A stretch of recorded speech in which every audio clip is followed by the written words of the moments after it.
Ay, iba dun sir, ibang event. Ibang event. Justice na naman. Justice na naman. Sir, may mandal pa po tayo. Try lang naman. Kailan po sinabi? Sabi, hindi nagsabi, sir. Kasi hindi ko sure kung sino ate. Sabi niya na. Sabi niya na siya available. Hindi ko sure kung sino yan. Pansin nyo na priority ng government sa PhilHealth ang dialysis ngayon, right? So dati ko konti lang ang allowed per year ang dialysis. But because of the different medical societies, health professionals, we were able to push the government to increase the dialysis sessions for each individual Filipino who needs it. More than 155 or 56, so almost 1 year na, covered na ng PhilHealth. But you have to count the math. Magkano ang ginagastos ng gobyerno para dyan? So, why are we here? Can we prevent the dialysis? So that is our objective here. So, magtataka kayo, bakit ang isang expert sa diabetes magsasalita tungkol sa chronic kidney disease? Because if you're going to look the complications related to diabetes, nariyan po ang kidney. Okay? Alam natin, nandyan ang heart, utak na apektuhan. But now, we will concentrate on the kidney itself.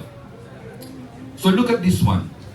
58% of patients with type 2 diabetes will develop chronic kidney disease. So if you were able to get your diabetes at an early stage, the longer that you have your diabetes, the higher the chance that you may get chronic kidney disease.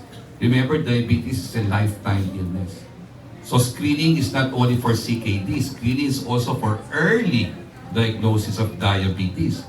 Because we would like to prevent those patients with diabetes from having chronic kidney disease. Not only that, 50% of patients with diabetes will eventually also develop a heart condition we call heart failure.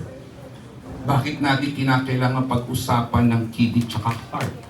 Because the two organs are interrelated. So whatever happens to the heart will affect your kidney.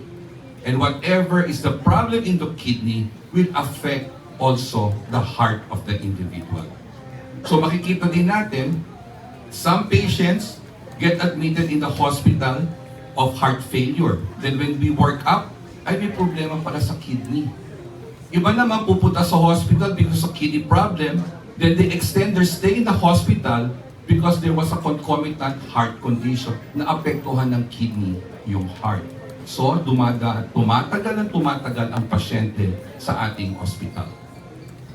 So, ito yung sinasabi kong interrelated. Heart, kidney, and metabolic, that is your sugar. It is unfortunate that if you have one patient who was within this area where all the three intersects, then the risk of dying is also increased. Just imagine may diabetes ka na and then you have a heart problem, a kidney problem, the lifespan of that particular patient starts to go down.